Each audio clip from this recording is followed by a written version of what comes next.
ผู้ฟังกำลังให้เกียรติรับฟังสถานีวิทยุเจียงใหม่มหานคร FM 107.25 เมกะเฮิรตซ์อันดับต่อจากนี้ไปเจิญอู้จ๋ากับเมืองกับดีเจคำเพชรเจ้า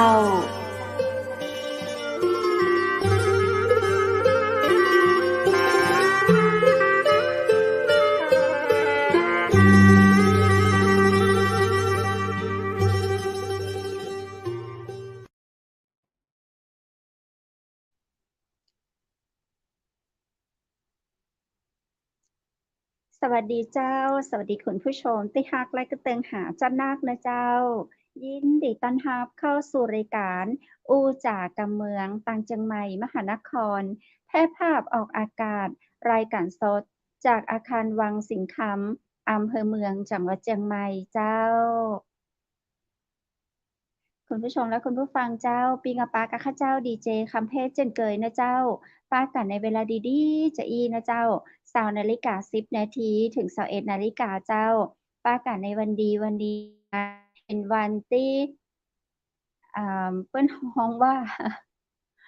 มีโชคมีลาภกันตัวยนะเจ้าที่รัฐบาลเปิ้นมอบให้เฮาได้ลุ้นกันเนาะในวันที่1แล้วก็วันที่16ของเดือนในวันนี้ก็ขอแสดงความยินดีกับเศรษฐีใหม่ทุกท่านตัวยนะเจ้าทุกคนเลยเนาะบ่ว่าจะอยู่ตังใดเจ้าเป็นเศรษฐีน้อยเป็นเศรษฐีใหญ่ก็ขอให้เป็นเศรษฐีน้ำตี้รวยน้ำใจตัวยกันละกันเนาะเอาละปิดเข้ามาสู่รายการของเราในวันนี้ตรงกับวันอังคารที่16เดือนพฤษภาคม2566เจ้าคุณผู้ชมและคุณผู้ฟังมาอู้มาจากกำเมืองไปกันที่นี่นะเจ้าซึ่งวันนี้ทางรายการของเราก็ได้รับเกียรติจากเกษตรกรนะเจ้าแล้วก็เป็นไกด์ในการนำนักท่องเที่ยวไปแอวไปชมไปพอไปกอยซึ่งถือว่าเป็นอย่างก็เป็นของเส้นเลือดใหญ่ของแผ่นดินไทยเนาะในเรื่องของการท่องเที่ยวบ้านเฮานะเจ้าซึ่งคนนี้นะเจ้าเป็นบุคลากรที่น่าติดตามแล้วก็น่าศึกษาโดยเปิ้นเพราะวันนี้เปิ้นจะพาเฮาไปศึกษาในเรื่องของเกษตรกรรมยั่งยืนเพื่อการท่องเที่ยวเฮามาเข้าไปศึกษากับเปิ้นกันเลยดีกว่านะเจ้าในวันนี้เจิญปากับคุณจิตรสุนทรสถิตยุติธรรมเป็นครั้งที่2ที่เปิ้นจะมาอู้จ๋ากับเฮาต่างจังใหม่มหานครยินดีต้อนรับคุณจิตรสุนทรเข้าสู่เชียงใหม่มหานครสวัสดีเจ้าสวัสดีครับสวัสดีงามๆครับได้ยินนะครับพี่ไก่ครับสวัสดีครับได้ยินชัดเจนดีเจ้ายินดีจัดนักเลยได้ปากกับคุณจิตรสุนทรนะเจ้าหรือว่าคุณเปียกนะเจ้าครับผมไก่เปียกครั้งที่2เนาะไก่เปียกเจ้าวันนี้ไก่เปียกอยู่ที่ไหนเจ้าเดี๋ยวนี้ผมอยู่ที่แม่เสลียงครับอยู่ที่หน้าพ้นห้องอย่างก็109ก้าพอดีผมมาเป็นหัวหน้าคนสวนที่นี่ครับอากาศตั้งแม่เสลียงเป็นจะได้พ่องเจ้าฝนตกกับเจ้าหนาวหรือร้อนอากาศดีมากครับผมเจ้าได้ข่าวเห็ดถอบแน่เห็ดถอบออกหรือยังเจ้าเห็ดถอบนี่ถ้าจะออกห้องแล้วครับแต่เจ้าบ้านคงจะเก็บไว้กินก่อนเก็บไว้เจ้าชื่นชมความอร่อยของธรรมชาติบ้านเฮานะครับเนาะเจ้าเนาะถ้าจะออกห้องครับผมเจ้าเกษตรกรบ้านเฮาเป็นจะได้พ่องเจ้าบัดเดี๋ยวนี้ช่วงนี้ก็เห็นหน้าตายิ้มแย้มแจ่มใสเพราะว่าฝนตกก็ต้องไปรดน้ำครับเจ้าเตรียมเมล็ดพันธุ์กันเตรียมเม็ดข้าวแล้วก็หวานห้องนะครับนี่เสลียงนะครับเนาะเจ้าครับถ้ากลางต้นกลางนาเฮาเที่ยวคาจีเนาะนักท่องเที่ยวจะชอบมาแอวขนาดเนิ่นหน้าฝนนี้เนาะเฮาเห็นต้นข้าวแบบสีเขียวงามๆแล้วแถมปอมีหมอกเนาะสีขาวๆอุ๊ยอันนี้นักท่องเที่ยวเพิ่นชอบขนาดเลยนะเจ้าเปิ้งครับเปิ้งกับที่คือไม่เสลียงเดียงามครับเนาะใช่ๆๆเจ้าวันนี้อันไก่เปียกมีหยังจะมาแนะนำเล่าสู่กันฟังเชิญเจ้าครับขอบคุณครับผมก็ยินดีนักๆสำหรับการสื่อสารของเชียงใหม่มหานครที่จะได้สร้างคำว่ามหานครของการกินได้นะครับเนาะ อ๋อมหานครเจ้าการกินได้ เพราะว่าวันนี้ผมก็อยากจะขอบพระคุณทุกท่านที่ได้ช่วยกันเปลี่ยนแปลงลงไม้ลงมือในการที่จะช่วยกันให้ขับเคลื่อนบ้านเฮาขับเคลื่อนตัวเก่าไปสู่สังคมของเกษตรกรรมยั่งยืนที่ผมอยากจะอู้ถึงวันนี้ก็คือเรื่องของเกษตรกรรมยั่งยืนเพื่อการท่องเจ้าเที่ยวเชิงการศึกษานะครับอืมเจ้าครับผมครับ ผมคิดว่าขอบคุณไอเจ้าการเกษตรนี่มันมีความสำคัญต่อทุกภาคส่วนนะครับเนาะผมก็เลยผมก็เลยปฏิบัติงานเกี่ยวกับการเกษตรในครัวเรือนจนเป็นผลออกมาเป็นผลออกมาเชิงประจักษ์เป็นรูปธรรมว่าวันนี้สามารถที่จะมีพอกินในระดับหนึ่งนะครับ แต่อย่างใดก็คงจะบ่ลืมการไปแวะเวียนในกาดเพื่อที่จะเจอความหลากหลายนะครับ เพราะว่าเจ้าแม่กากู้คนที่เพื่อนไปเซาะพักเซาะไม้ในป่าในสวนมาขายเนี่ยส่วนมากก็เป็นคนที่อยากจะเอาของดีๆมาให้กับพี่น้องบ้านเฮาได้กินกันก็ อืมใช่เรื่องของที่ว่าการเกษตรที่มันทำแล้วมันจะต้องเกิดความยั่งยืนนะครับอันนี้คือหัวข้อแรกนะครับๆเจ้าครับผมจะได้เจ้าเราจะเริ่มไปผอไปกอยอย่างในเรื่องของเกษตรกรรมครับจริงๆแล้วการการเกษตรที่ผมสนใจมาตั้งแต่ละอ่อนเนี่ยมันมันถูกปลูกฝังจากพ่อแม่อ่าจากโรงเรียนศึกษาสงเคราะห์แม่ฮ่องสอนนะครับการอืเกษตรมเจ้าที่เราได้ที่เราได้รับรู้มาตั้งแต่น้อยก็คือการที่ลุกขึ้นมาแล้วเราต้องตำข้าวอะครับ อืคือมต่ำเข้ามันเจ้าคือมันคือมันคือความยั่งยืนคือ1เราก็ได้ออกกำลังกายนะครับเนาะเจ้า2เราจะได้รู้ว่าอ๋อข้าวนี่มันต้นมันมาจากนาแล้วก็เรามีกระบวนการบริหารจัดการที่มันมีมาตั้งแต่สมัยเก่าแล้วว่ามนุษย์เป็นเพียงสัตว์โลกชนิดเดียวที่รู้จักการกระเทาะข้าวเปลือกเนี่ยครับ ซึ่อืงมมันก็ส่งผลต่อมาจนถึงมีการค้นมีการค้นพบว่าในจังหวัดแม่ฮ่องสอนเนี่ยมีการเจอเมล็ดข้าวในถ้ำที่ถ้ำลอดนะครับซึ่งอือามยุเปิ้นเจ้าก็ยาวนานมากซึ่งมีการพิสูจน์กันถกเถียงกันว่าเอ๊ะสุดท้ายแล้วเนี่ยมันบ้านเฮาเนี่ยข้าวเนี่ยมันจะเก่าแก่กว่าอุดรธานีก่อซึ่งในหลายปีที่ผ่านมาเนี่ย พม่าเปิ้นก็ได้รับรางวัลเข้าที่ว่าอร่อยที่สุดนะครับซึ่งอืมันก็มีความมบ้านเฮาแต่ในเจ้าในภาพรวมแล้วผมคิดว่าการท่องเที่ยวที่ผมทำเนี่ยลูกค้าทุกคนเนี่ยครับเปิ้นก็แค่อยากกินของดีนะครับเนาะเพราะฉะนั้นเจ้าถ้าเรามีความยั่งยืนของอาหารความปลอดภัยของอาหารความมั่นคงของอาหารมันก็สามารถที่จะดึงดูดให้กับคนที่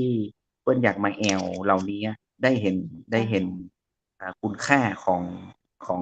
ชีวิตวงจรชีวิตของชาวบ้านเพราะว่าผมคิดว่าการท่องเที่ยวเนี่ยเป็นสิ่งที่มนุษย์ทุกคนปรารถนาอย่างยิ่งนะครับซึ่งมันมีกำอู้อยู่แล้วนะครับเนาะว่าเจ้าการท่องเที่ยวและการเดินทางเป็นกิจกรรมอันปรารถนายิ่งของมนุษยชาติซึ่งอืมผมคิดว่ามันจะเป็นโอกาสดีที่เราจะได้สื่อสารให้กับทางพ่อแม่พี่น้องหรือว่าผู้สนใจว่าเกษตรกรรมยั่งยืนเพื่อการท่องเที่ยวเชิงการศึกษาเนี่ยมันมีผลกระทบทั้งทางตรงและทางอ้อมแล้วก็จะสร้างให้สังคมเนี่ยเกิดการเกิดกระบวนการบริหารจัดการให้มันเกิดความยั่งยืนแต่อย่างใดนะครับเนาะอันนี้ผมก็ว่าน่าจะเป็นสิ่งที่มันสอดคล้องกับการที่ภาครัฐหรือว่าภาคประชาชนหรือว่าหลายๆส่วนที่มีนโยบายที่จะให้เกษตรกรมีคุณภาพชีวิตที่ดีขึ้นผ่านการผ่านการลงมติว่าที่2-3วันที่ผ่านมาเนี่ยเราเราได้รับการจูงใจอย่างใดให้มันเกิดการเลือกตั้งขึ้นมาเพื่อที่จะทำงานร่วมกันซึ่งความยั่งยืนเหล่านี้ผมคิดว่ามันก็เกิดจากการร่วมมือร่วมใจของคนหลายๆคนนะครับอันนี้เจ้าผมอู้น่าจะถูกนะครับเนาะอย่างใดก็ต้องเจ้าช่วยกัน ด้วยกันคิดด้วยกันทำว่าเพราะผมเองก็บัดใจว่าเป็นคนมีความรู้ความสามารถ แต่ว่าผมมีความกระตือรือร้นที่จะเรียนรู้ในเรื่องของภาคเกษตรโดยการเริ่มต้นที่ครอบครัวของผม แล้ววันนี้ที่สวนของผมมันก็มีความหลากหลายทางชีวภาพผมไม่จำเป็นต้องซื้อจากใครผมไม่ต้องไปซื้อส้มปล่อย ผมไม่ต้องไปซื้อพักจากตลาดอย่างเดียว แต่ว่าผมสามารถมีใจในระดับหนึ่ง ซึ่งผมว่าสิ่งเหล่านี้นักท่องเที่ยวที่บ่ได้หมายความถึงนักท่องเที่ยวต่างชาติเท่านั้น แต่มันคือนักท่องเที่ยวระดับไมโครคือระดับละอ่อนนะครับละอ่อนที่สามารถที่จะมาเรียนรู้ได้ ซึ่งสิ่งเหล่านี้เนี่ยผมทำในชุมชนของผม ซึ่งเป็นแปลงที่2ที่ผมทำที่แม่เฮาะนะครับเนาะบ้านแม่เฮาะนี่บ้านภรรยาผม แต่บ้านหลังแรกของผมนี่ติดกับโรงเรียนอาชีวะแม่เสลียงเลยครับอันนี้ผมทำมาตั้งแต่ปี50ซึ่งมันก็มีความหลากหลายแล้วก็ต่อไปนี่ก็จะต้องให้นักเรียนเนี่ยเพิ่นเข้ามาศึกษาดูว่าความปลอดภัยด้านอาหารที่ทำให้ร่างกายเราแข็งแรงแล้วว่าสามารถต้อนรับนักท่องเที่ยวที่จะมาขีดบ้านเฮาได้เนี่ยเราก็ต้องเริ่มปลูกที่บ้านของเราครับจะเกิดความยั่งยืนนะครับครับผมคือเขาเริ่มจากที่บ้านที่สวนของเราเลยมีตีตะไดเขาก็ปลูกเข้าไปเนาะอย่างกินได้ใจได้ก็คือเขาบ่ต้องไปซื้อในท้องตลาดถ้าเขาปลูกเขาเหลือกินเหลือใจเขาก็ยังสามารถเอาไปจำหน่ายขายให้แม่นครับแล้วก็เจ้าเวลานักท่องเที่ยวมาเขาก็เป็นคล้ายๆแบบโฮมสเตย์จัดให้นักท่องเที่ยวอีได้ก็ไม่ก็เจ้าแม่นครับแม่นครับครับอย่างเช่นภาพนี้มันก็จะเป็นภาพของน้องเปิ้นที่เปิ้นอาจจะบ่มีความสมบูรณ์ทางด้านร่างกายนะครับเนาะแต่เราก็สามารถที่จะดึงน้องเปิ้นมาช่วยเรียนรู้กระบวนการบริหารจัดการพื้นที่อันนี้เป็นหลานผมที่แม่เฮาะนะครับอายุเท่าใดเนี่ยเจ้านี่ก็น่าจะ7-8 ขวบนั่นนะครับหลานคนนี้เปิ้นมีปัญหาเปิ้นเจาะคอเปิ้นนะครับเนาะเปิ้นเจาะคอของเปิ้นครับแล้วก็พอดีเฮาคิดว่าเฮาจะช่วยคือการทำงานของเฮาเนี่ยถ้าต้องการสร้างความยั่งยืนมันก็ต้องมีกระบวนการบริหารจัดการด้านการศึกษานี่ผมก็ให้แกมาศึกษาดูว่าพื้นที่ของบ้านเฮาซึ่งพื้นที่นี้เป็นพื้นที่บริสุทธิ์ครับเฮาแต่ก่อนเปิ้นปลูกกะหล่ำแล้วก็เปิ้นบ่ได้ใช้พื้นที่มาเกือบ18 ปีแล้วนะครับเนาะแล้วผมก็เข้าไปดูแลเพราะว่าผมแต่งงานกับหญิงสาวคนหนึ่งนะครับเปิ้นอยู่ที่แม่เฮาะนะครับเนาะซึ่งผมแต่งงานครบวันที่17 23ปีนี้แหละครับเนาะ23แล้วก็อย่างน้อยก็เป็นโอกาสที่ดีมากที่ผมอยากจะอู้ถึงเรื่องนี้เพราะวันพรุ่งนี้เป็นวันพืชมงคลเลยนะครับเนาะวันพืชมงคลเพราะฉะนั้นเนี่ยผมคิดว่าเป็นโอกาสดีที่พี่น้องเกษตรกรของเราเนี่ยจะต้องเข้าใจตัวเก่านะครับเข้าใจตัวเก่ารู้แนวทางตัวเก่าว่าเราต้องกินของดีก่อนเพราะของในกาดเนี่ยเราบ่รู้เลยว่าเราบ่รู้เลยว่าของที่เปิ้นเอามาขายเนี่ยมันจะปลอดภัยระดับไหนนะครับใช่ฉีดยาใส่สารยังมาพ่องเนาะแม่นครับผมครับอย่างตัวอย่างภาพนี้นะครับเนาะภาพนี้ก็เป็นภาพที่อันนี้ที่บ้านผมที่แม่เฮาะเลยครับครับอันนี้ครับเป็นที่บ้านผมแล้วก็ช่วงหนึ่งที่น้องผมเปิ้นต้องไปทำงานเนี่ยผมก็เป็นจิตอาสาดูแลนะครับเนาะดูแลลูกๆดูแลหลานผมเนี่ยซึ่งเจ้าผมก็แล้วเขาก็ปลูกฝังสิ่งเหล่านี้ให้กับเด็กๆครับผมครับซึ่งอันนี้คือปลูกต้นอย่างเจ้าปลาละออนเนี่ยอย่างเจ้าเป็นม่อนครับเป็นม่อนครับต้นม่อนครับต้นม่อนเจ้าครับในอนาคตนี่นะครับผมคิดว่าต้นม่อนเนี่ยถ้าเราปลูกเนี่ยเราก็สามารถที่จะมาเลี้ยงไหมได้เลยนะครับเนาะเพราะว่าม่อนชนิดนี้เป็นม่อนที่มีคุณภาพดีที่สุดในประเทศไทยที่สามารถที่จะเลี้ยงต้นฮ้องอย่างว่าตัวไหมนะครับเนาะแล้วก็ผลิตเส้นใยไหมที่มีคุณภาพที่สุดนะครับเท่าที่ผ่านงานวิจัยมานะครับเนาะครับแล้วก็ใบของมันเนี่ย สามารถที่จะต้มกินผู้เจ้าเลยเจ้ารู้สึกว่าจะเป็นเรื่องของลดคอเลสเตอรอลลดไขมันในเส้นเลือดนะครับประมาณนี้นะครับเจ้าซึ่งผมคิดว่าดีเจไก่พี่ไก่น่าจะฮู้ดีที่สุดเพราะว่าผลิตภัณฑ์ที่มีคุณภาพทั้งหมดทั่วประเทศนี้อยู่ที่ อยู่ที่แม่เสลียงหมดเลย เจ้าแม่นก็ครับใช่เจ้านะอยู่คะแถอยู่อยู่วเปิ้นมาก็จึที่งเปิงหน้าวัดใส่ หน้าวัดหมดเลยนะครับเนาะครับครับเจ้าครับเมื่อเดี๋ยวนี้ต้นหม่อนนี่ได้ผลผลิตแล้วเนาะต้นหม่อนเขานี่ปลูกไปเมินหรืเขาอยังเจ้าครับเขาปลูกมาแม่เฮาะนี่ผมน่าจะขึ้นย้ายไปอยู่ที่พูดแน่ประมาณสัก6 ปีแล้วครับจริงๆแล้วผมอยู่ที่แม่เสลียงเนาะพอดีเจ้าที่แม่เฮาะเนี่ยอากาศมันดีแล้วก็เห็นอย่างหนึ่งเนี่ยความหลากหลายทางชีวภาพอาหารมันก็นักมันก็เย็นเนาะแฟนผมเลยบอกว่ามันแม่เสลียงนี่มันแบบมีของกินเนาะก็เลยขึ้นไปเจ้าอยู่บนดอยอยู่แม่เฮาะอืนะครับก็เลเจ้ายก็เลยคิดว่าน่าจะสร้างโรงเรียนน้อยๆให้กับลูกซึ่งผมตั้งชื่อว่าฟาร์มสกูลนะครับเนาะโรงเรียนอ๋สวนเนี่ยครับอครับเจ้าฟาร์มสกูลครับอืมครับผมแล้วไปนักท่องเที่ยวก็สามารถไปแอลไปชมไปพอไปร่วมกิจกรรมอย่างได้ตัวยก็เจ้าแม่นครับซึ่งช่วงนี้เนี่ยเป็นช่วงที่ผมกำลังรีเซ็ตใหม่คือกำลังเริ่มต้นใหม่กับพรบตัวใหม่ของการท่องเที่ยวที่เพื่อนอยากจะให้ชุมชนมีส่วนร่วมให้มากที่สุดซึ่งเจ้า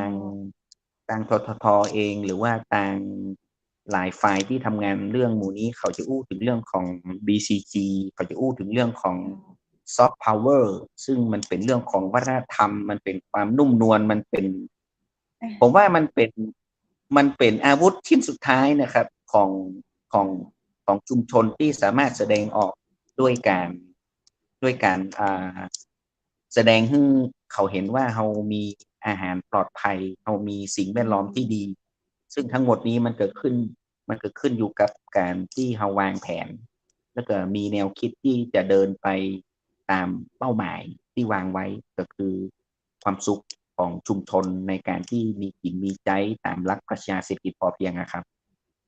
เจ้า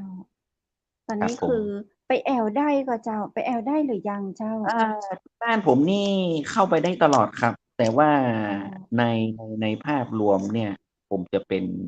ผมจะเป็นคนที่เดินทางบ่อยนะครับเนาะเดินทางเจ้าบ่อยสำหรับคนที่เข้าใจเนี่ยเพิ่นก็เพิ่นอย่างเช่นนักท่องเที่ยวที่เพิ่นมานี่ส่วนมากก็จะเป็นอาจารย์ที่เพิ่นสอนอยู่มหาลัยนะครับเนาะแล้วก็เพิ่นเห็นว่าอาหารที่เพิ่นกินเนี่ยมันจะต้องปลอดภัยเนาะแล้วก็มันจะต้องมีอืส่วนร่วมมในการบริหารจัดการอย่างเช่นภาพนี้มันก็คือละออนกับไม้จ้วยผมเพาะเพราะเพาะเมล็ดพัอ๋อนธุ์นะครับเจ้าเพาะเมล็ดอ๋อซึ่งละออนเราจะต้องน่ามีละออนมาจันนะเนี่ยเจ้าครับผมก็คือละออนหมูนี้ละออนในครับ ชุมชนเฮาเลยเมื่อก็เจ้าแม่นครับมันก็เริ่มที่ญาติพี่น้องเจ้าละออนในครอบครัวของผมที่เเปิ้นออที่เฮาดีเนาะเห็นภาพเขาว่านี่เน้อ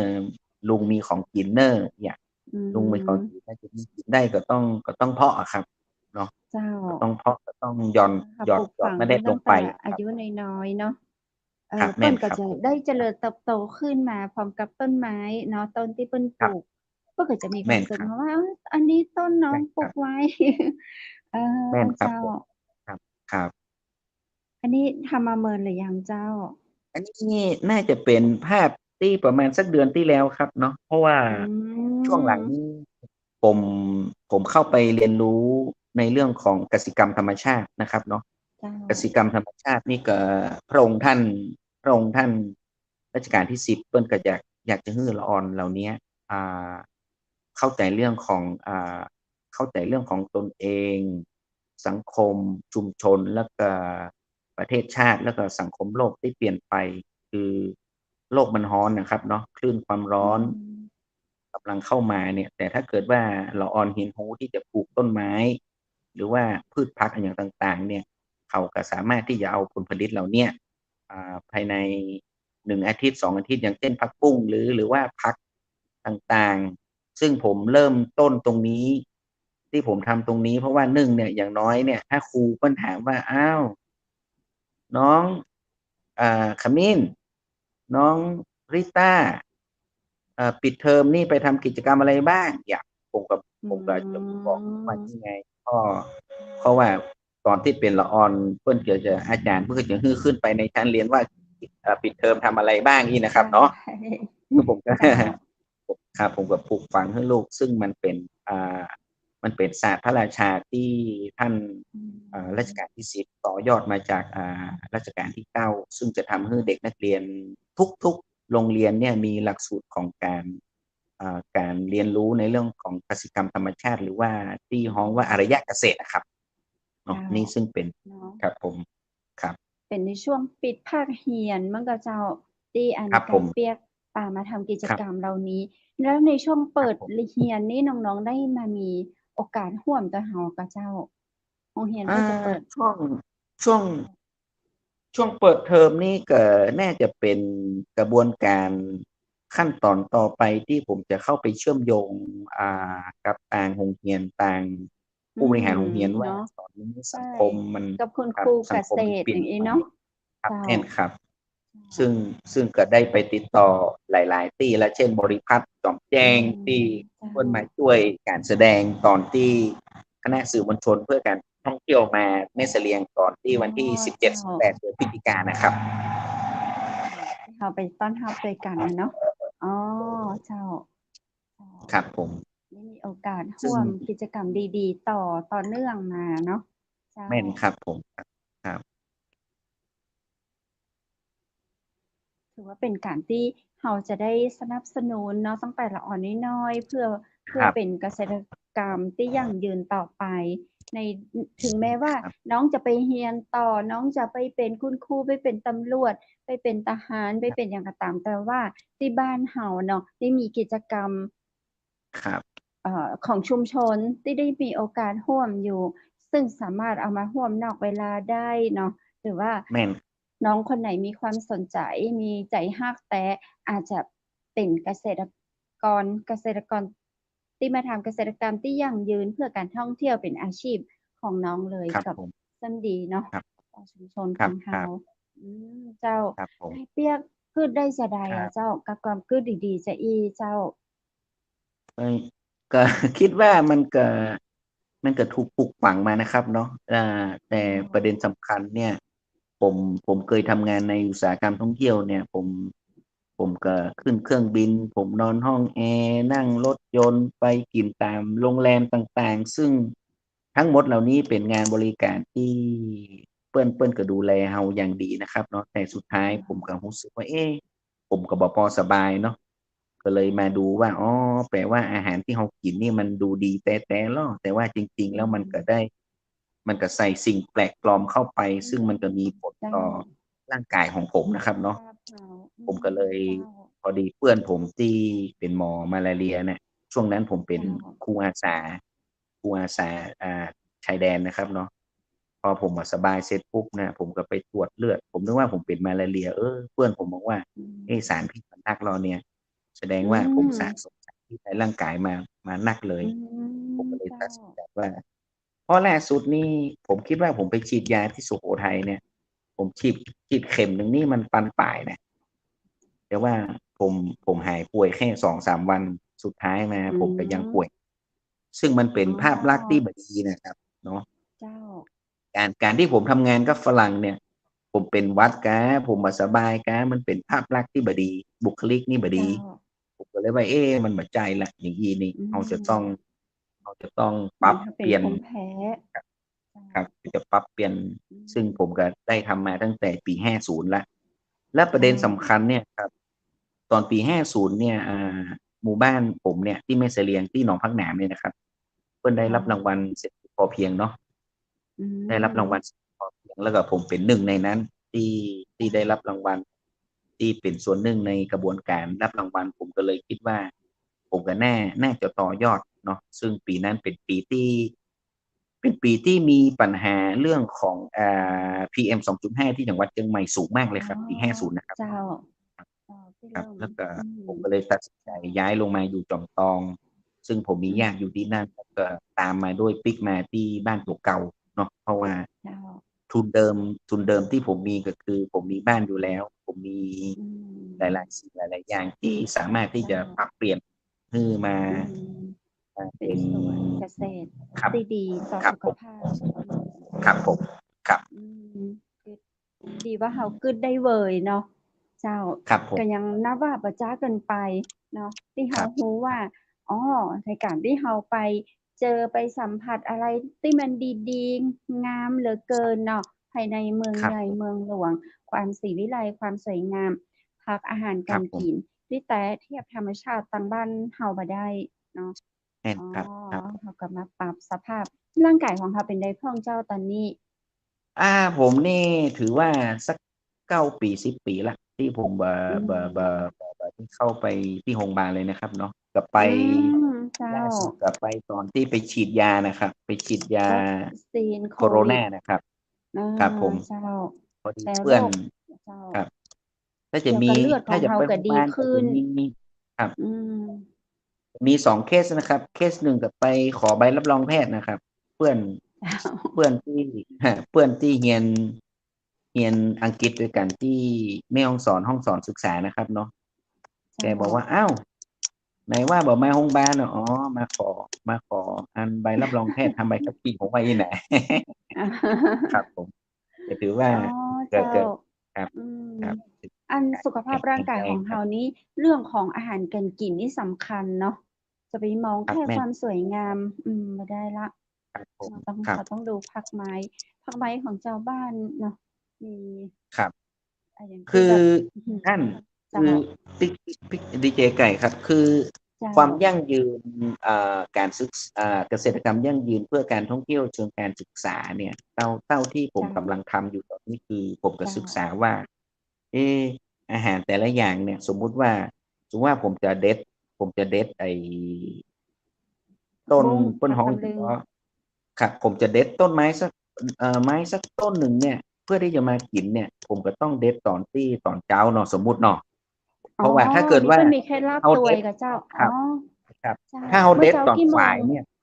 อืครับมต้องเด็ดก่อนที่แดดจะออกอะครับเนาะเจ้าเพราะฉะอ๋อนั้นครับเพราะว่ามันยังไม่ได้สังเคราะห์แสงเพื่อคุณค่าทาอืงโภชนาการมซึ่งสิ่งอ๋อเหล่านี้ผมก็รู้จากมหาวิทยาลัยชีวิตหรือว่าคนที่เป็นปราชญ์ชาวบ้านของจังหวัดแม่ฮ่องสอนหรือว่าเป็นปราชญ์ชาวบ้านที่ผมได้เข้าไปเรียนรู้หลักสูตรต่างๆเหล่านี้นะครับก็สอือนผมมก็ปรับใช้กับข้อเท็จจริงภูมิสังคมของผมที่ผมอยู่เนาะครับเจ้าว่าครับแต่ละอย่างนี่มันอย่างเช่นสมัยที่คุณแม่ผมเสียตานี่เนาะตาเสียเนี่ยตาบอดนี่นะเอาก็เจ้าเอาไอ้ตำลึงนะครับเอาเจ้าก็เอาไอ้ตำลึงที่เถาใหญ่ๆเนี่ยเอามาตัดเนาะตัดแล้วเขาก็เอาน้ำของมันเนี่ยเอาน้ำของมันในใส่แก้วสะอาดแล้วก็เอาไปอย่างก็หยอดตานะครับ อ๋อกระเจ้าอืครับมซึ่งสิ่งเหล่านี้มันเป็นภูมิปัญญาเพราะมันเป็นยาเย็นปาอยู่แล้วครับเนาะอ๋อครับเจ้า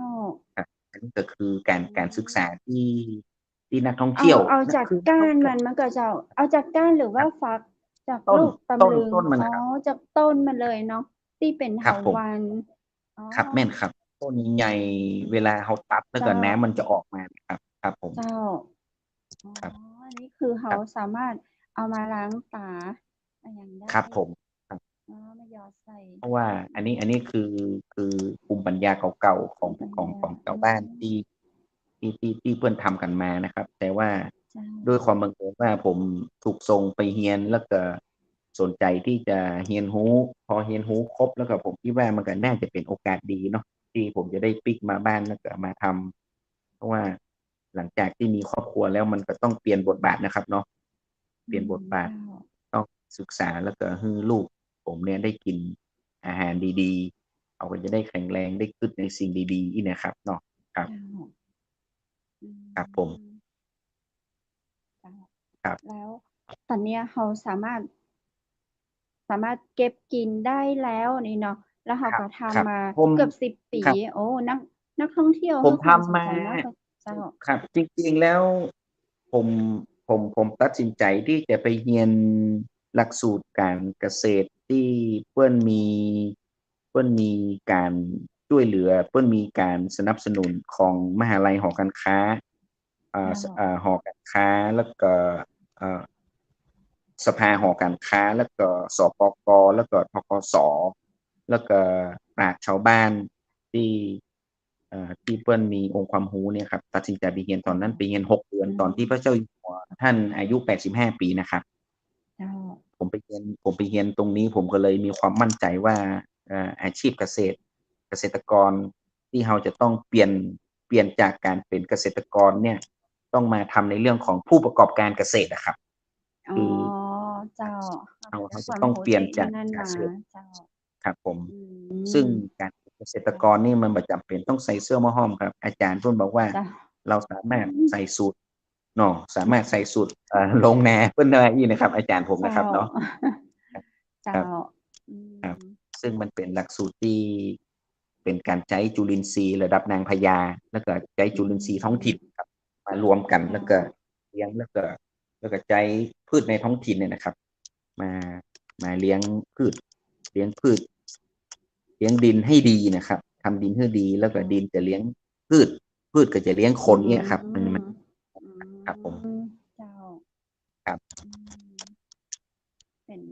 สิ่งที่แบบเราได้มาจากคุณพ่อคุณแม่ตั้งแต่สอนเราตำข้าวเนาะอ๋อครับผมเราก็แม่นได้ฝึกมาดังครับนั้นเราก็เลยมาถ่ายทอดให้ลูกหลานเราในครับชุมชนเจ้า ครับผมจะได้ครับเนาะเจ้าศึกษาครับไปศึกษาก็ดีเนาะไปเพิ่มเติมมาแล้วครับก็เอามาปรับปรุงเจ้ามาครับทำเพื่อให้เป็นเกษตรกรรมที่ยั่งยืนเจ้าแล้วครับผมในเรื่องของการท่องเที่ยวนี้เราเจ้าคนการที่ท่องเที่ยวเปิ้นมานี่แอวนี่เปิ้นมาศึกษาตัวก็เจ้าเจ้าอ่าที่จเปิ้นมาริงสัมภาษณ์ๆแล้วมาแอวเปิ้นว่าใดครับพ้องเจ้าจริงๆแล้วหลังจากที่ผม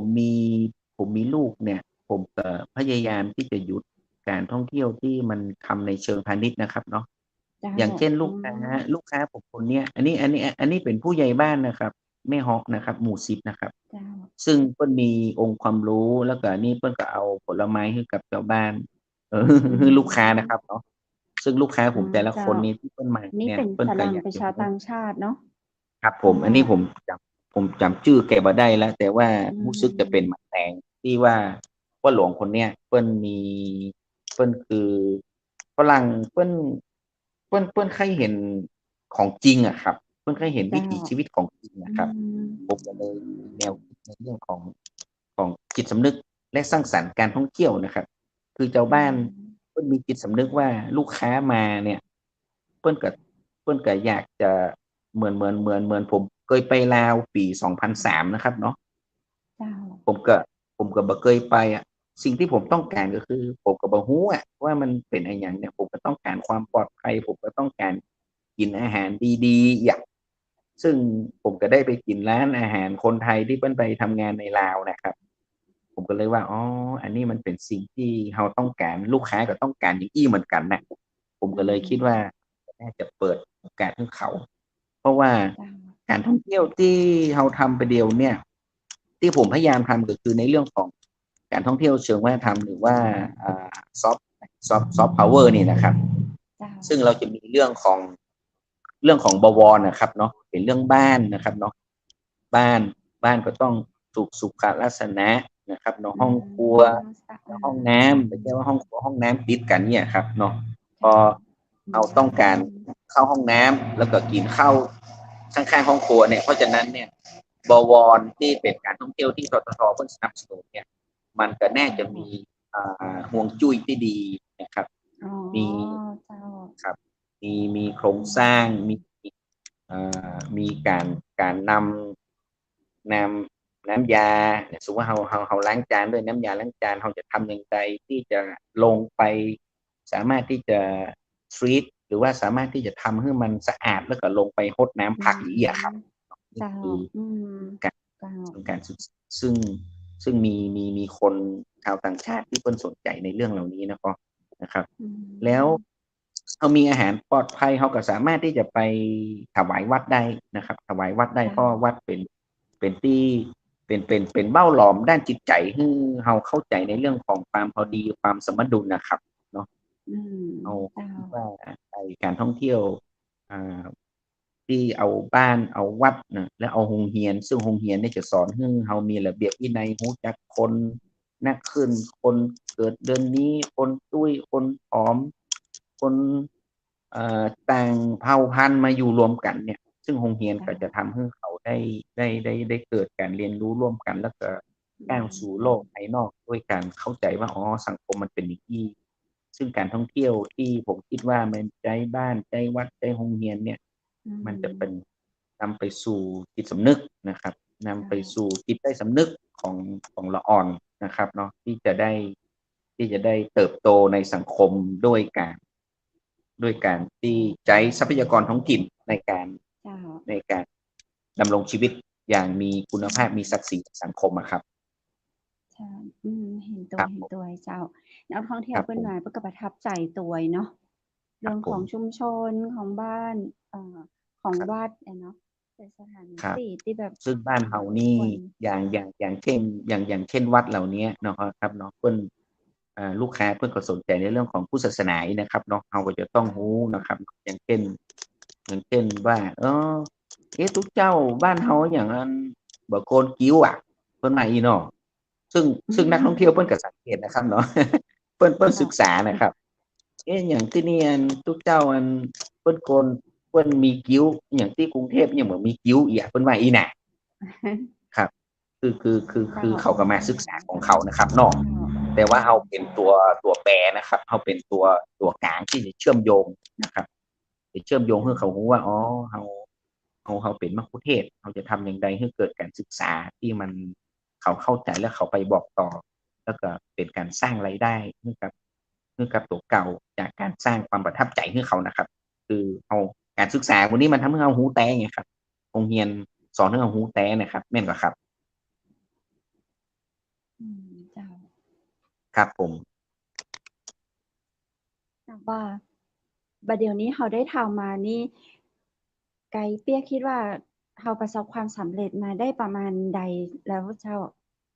คือคือในภาพรวมแล้วเนี่ยผมถูกปลูกฝังมาจากครอบครัวพ่อผมเปิ้น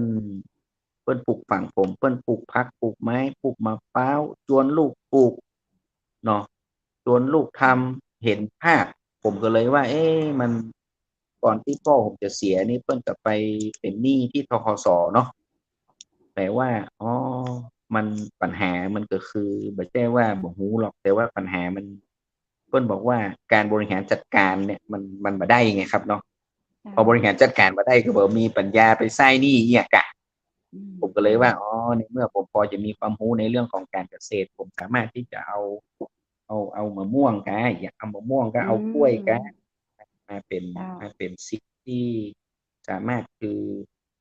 อสามารถให้นักท่องเที่ยวได้กินได้รู้อะครับว่าอ๋อเจ้ากล้วยนี่มันมีคุณค่าทางโภชนาการอิหยังอะผมก็เลยคิดว่าปัจจุบันนี่ถ้าให้เทียบแล้วผมคิดว่าผมประสบความสำเร็จประมาณสักมากกว่า50%ครับเพราะว่าความสำเร็จที่คนอื่นมาหันเนี่ยผมหันก็คือผมมีสุขภาพที่แข็งแรงไงครับน่าเจ้าครับอันนี้ครับเราแบบโอ้โฮอย่างเกือบ100ครับเจ้าครับอย่างเช่นมะม่วงอันนี้ชะมวงนะครับคือต้นชะมวงนะครับเนาะ อืมชะมวงนี่ผมไปเอามาจากาอำนาจเจริญนะครับเนี่ยที่ผมไปอ๋ดีท็อกซ์นะคอรับเจ้าผมไปดีท็อกซ์ที่อำนาจเจริญแล้วก็อืผมก็เห็นต้นมันมผมเห็นเม็ดมันผมก็เอามาเพาะซึ่งปีนี้เป็นปีแรกที่มันออกหน่วยให้ผมนะครับเนาะอืแล้วก็มีลูกยินเดียวนะครับ ดีด้วย ชะมวงครับชะมเจ้าวงนี่ครับเป็นของภาคใต้ครับผมแต่เราสามารถครับเอาไปปลูกที่แม่ฮ่องสอนได้ครับอันนี้ผมปลูกที่แม่เมาะครับอ๋อเจ้าเพราะอากาศที่แม่ฮ้อครับ เย็นเนาะเจ้าครับอากาศดีอืแต่ว่าก็ใช้เวมลาปลูกแกนะครับนี่เจ้าน่าจะมากกว่า5-6 ปีนะครับที่ผมปลูกก็คือปรุงดินนะครับปรุงดินแล้วก็เจ้าปลูกครับก็โอเคก็จะรอดูผลว่ามันเป็นอย่างใดมันจะหน่วยมันจะดีก่อหรือว่าซึ่งมันก็เป็นการศึกษาของผมนะครับผมก็ศึกษาเจ้าไปเรื่อย ประเด็นสำคัญคือผมต้องการสร้างความหลากหลายทางชีวภาพในพื้นที่เล็กๆเพราะว่าประเดี๋ยวนี้ที่ดินมันหายากเนาะแต่ว่าถ้าเจ้าเอาใจประโยชน์เราสามารถบริหารจัดการที่ว่ามันก็จะสร้างสร้างสร้างคุณค่าและสร้างมูลค่าได้ตัวเองครับครับเจ้าอืครับมผม แล้วคิดว่าอันไหนที่เราทำมาแล้วเป็นปัญหาที่สุดก็มีปัญหาก็เจ้าปัญหามันก็มีพ้องครับปัญหาที่ผมมีถึงวันนี้ก็คือผมจดทะเบียนวิสาหกิจชุมชนเกษตรผสมผสานเพื่อการท่องเที่ยวนะครับเนาะเจ้าและประเดี๋ยวนี้ผมก็เข้าไปถือหุ้นวิสาหกิจเพื่อสังคมเพราะฉะนั้นเนี่ยการที่ผมตั้งชื่อเกษตรผสมผสานเนี่ยผมก็ต้องศึกษาเยอะๆผสมผสานสร้างความหลากหลายเพราะฉะนั้น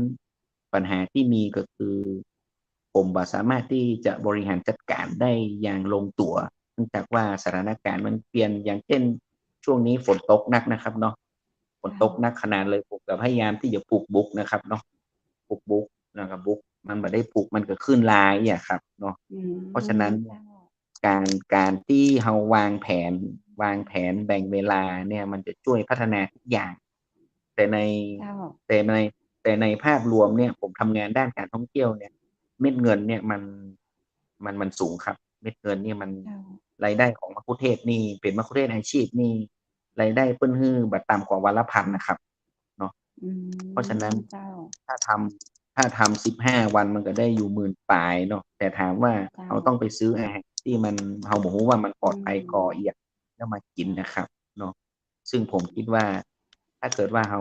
สามารถที่จะสร้างด้วยตัวเราได้เนี่ยอืผมก็ถือว่ามสิ่งที่ดีแต่ประเด็นสำคัญคืออายุเรานักแล้วเนาะเราก็บ่สามารถที่จะอ่าจำได้เราบ่สามารถที่จะทำทุกสิ่งทุกอย่างได้อืในขณะที่ตอนเจ้าถูกเราสามารถทำได้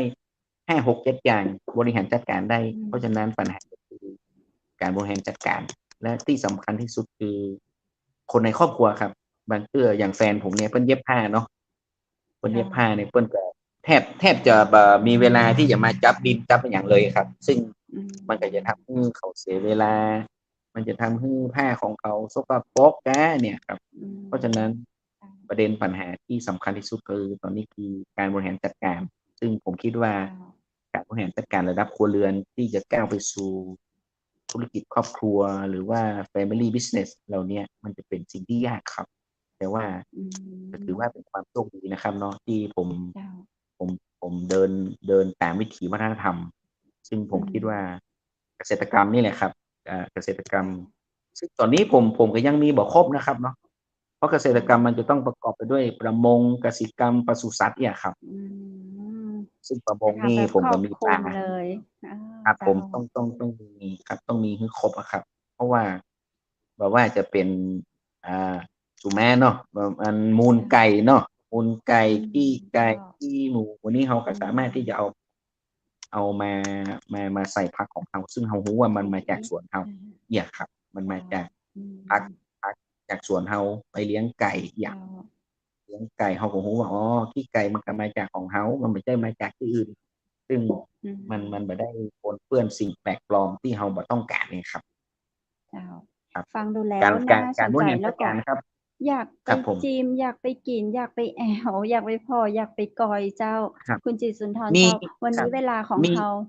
ช่วงครับสุดท้ายแม่นครับแล้วเนาะแต่เป็นหยังครับก็เดี๋ยวโอกาสหน้าเรามาอู้มาจากันแหมนะเจ้าได้เนาะครับเดี๋ยวเราได้จะมาอู้มาครับจากันในเรื่องของเกษตรกรรมยั่งยืนเพื่อการท่องเที่ยวเชิงการศึกษาต่อวันนี้ก็ฟังครับเพลินผมๆเผลอกล้ำเดียวเจ้าครับถึงช่วงสุดท้ายของรายการครับเฮียละเจ้า แต่ครับในช่วงสุดท้ายนี้คุณจิตรสุนทรอยากฝากอย่างถึงคุณผู้ชมคุณผู้ฟังเจิญเจ้าผมคิดว่าผมคิดว่าการเชื่อมโยงการประสานงานการที่เราทำในเรื่องขององค์รวมเนี่ยเป็นสิ่งสำคัญครับผมเจอผู้บริหารคนหนึ่งเพิ่นบอกว่า หากไม่สามารถเชื่อมทุกภาคส่วนได้จะเป็นเรื่องที่น่าเสียดายอย่างยิ่งอืผมก็คิดว่ามันมใช่ครับเอาไปกินก๋วยเตี๋ยวนี่ลองใส่เส้นก๋วยเตี๋ยวนักๆเนาะบ่ใส่ผักเลยบ่ใส่พริกอาเลยอยากน้ำน้อยเดียวเจ้าเนี่ยมันก็บ่เกิดอืความมพอดีมันก็บ่ล้ำเจ้าอีกเนาะอืมผมก็เลยคิดเจ้าว่าวันนี้ คนจังหวัดแม่ฮ่องสอนเป็นคนที่โชคดีมากเรามีความอุดมสมบูรณ์เรามีทุนมนุษย์เรามีความหลากหลายทางชีวภาพผมคิดว่าการร่วมแรงร่วมใจที่จะพัฒนาทุนมนุษย์การจะพัฒนาทรัพยากรเหล่านี้เนี่ยซึ่งผมมีโอกาสได้เข้าประชุมกับทางผู้ใหญ่เนี่ยอย่างรัฐมนตรีเกษตรกระทรวงทรัพยากรที่ผ่านมาเนี่ยเพิ่นประชุมผมก็แปลกใจว่าสุดท้ายเพิ่นเอาตองกล้วยเนี่ยครับไปเอาตองเนี่ยห่อข้าวห่อตองกินกันน่ะเจ้าว่าผมก็แล้วเพิ่นเห็นคุณค่าเพราะฉะนั้นเนี่ยผมคิดว่าการเสียสละการทำงานในองค์รวมซึ่งเป้าหมายสุดท้ายก่อนที่ผมจะเกษียณนั่นนะครับเนาะเพราะว่าผมทำงานด้านการท่องเที่ยวเนี่ยผมมีเพื่อนหลายที่เนาะเกือบทั่วโลกอ่ะผมคิดว่าก่อนที่ผมจะตัดสินใจมาทำงานด้านนี้เนี่ยผมก็คิดว่าแม่ฮ่องสอนเฮาเนี่ยน่าจะมีfaculty of responsible tourism ซึ่งเป็นการท่องเที่ยวเชิงรับผิดชอบคือเฮามีทรัพยากรอยู่แล้วผมฝากพี่น้องแม่เสลียงว่าวันนี้เอามาร่วมแรงร่วมใจกันที่จะพัฒนาให้เกิดการท่องเที่ยวที่มันยั่งยืนซึ่งตอนนี้มันก็มีความพร้อมทางสื่อก็ดีทางคุณไก่ก็ดีทางพี่ไก่ก็ดีเนี่ยก็มีความพร้อมที่จะบริหารจัดการเรื่องของการสื่อสารออกไปข้างนอกว่าเราจะทำอย่างไรนี่คือสิ่งที่ผมอยากจะฝากไว้เพราะว่าความจริงก็คือความจริงครับเนาะคนเรามันจะต้องยืนอยู่บนความจริงที่ว่าเราสามารถหลีกเลี่ยงได้ก็คือเราต้องจบชีวิตสักวันหนึ่งเพราะฉะนั้นถ้าเกิดเราตั้งใจทำคุณงามความดีให้พี่น้องให้ตัวเก่ามันจะส่งผลต่อสังคมนะครับเนาะครับผมสร้างสิ่งที่ดีๆไว้ให้กับคนรุ่นหลังกันต่อไปในขณะที่เรายังมีเรี่ยวมีแรงเนาะเจ้านี่ก็ต้องขอบคุณไกด์เปียกคุณจิตสุนทรสถิตยุติธรรมตามอยู่นะครับเจ้าได้เจ้าผมขอฝากว่าการท่องเที่ยวมีปัญหาสารพัดอย่ารวดเร็วเร่งรัดจะเสียหายค่อยทำด้วยหัวใจบรรจุคำว่าเศรษฐกิจพอเพียงลงไปจะเกิดความยั่งยืนครับสิ่งนี้ขอฝากไว้แล้วก็ครับแล้วก็ขอบพระคุณดีเจไก่แล้วก็ท่านเชียงใหม่มหานครที่จะก้าวไปสู่เปิ้นฮ้องว่ามหานครป่ากินได้ของจังหวัดแม่ฮ่องสอนก็ขอขอบคุณทุกท่านนะครับยินดีครับสวัสดีครับ thank you very much สวัสดีเจ้าsee you again เพิ่นเป็นไกด์แล้วเจ้านอกจากไปจะมาเนี่ยเพิ่นมีตึงกังไทยกัมเมืองกัมฝรั่งมาลาเฮานะเจ้ายินดีสนักเลยนะเจ้าเรื่องของเกษตรกรรมยั่งยืนเพื่อการท่องเที่ยวเชิงการศึกษาโอกาสหน้าเราจะมาอู้จากันเพิ่มเติมแหมเนาะเพราะวันนี้เวลาหมดลงเหี่ยแล้วเจ้าคุณผู้ฟังในช่วงสุดท้ายของรายการขอกราบขอบพระคุณพระอาจารย์รัตนยาโนจากพุทธอุทยานสวนบุรณรักษ์ธรรมตำบลแม่แลมอำเภอแม่ริมจังหวัดเชียงใหม่ท่านใดที่สนใจฝึกเรียนสมาธิได้นะเจ้าโทร0980347744ได้กุวันเจ้าวันนี้ขอขอบคุณโรงแรมแม่เสลียงเวียงงามนะเจ้าสำรองจองห้องพักแอลเหนือแอลหนาวนึกถึงโรงแรมแม่เสลียงเวียงงามโทร0536214444ขอบคุณน้ำผึ้งแท้น้ำผึ้งตราสารวินน้ำผึ้งธรรมชาติ 100% เจ้ามีบริการส่งทั่วไทยโทรถามที่0826166889ขอบคุณแสงประเสริฐโภชนาบริการโต๊ะจีนระดับ5 ดาวทั่วไทยนะเจ้าโทรถามได้ที่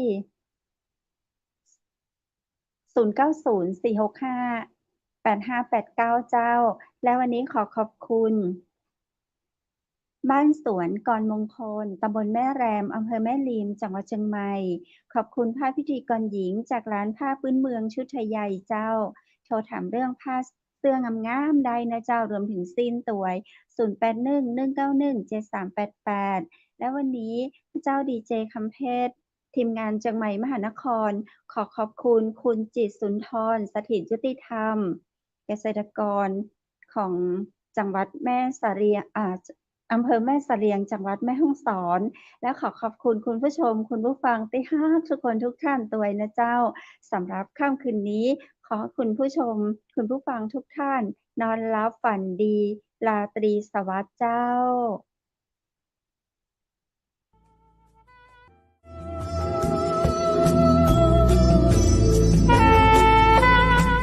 ดอยสุเทพเป็นสี ประเพณีเป็นสง่า บุพชาติล้วนงามตานามลำค่านครพิงค์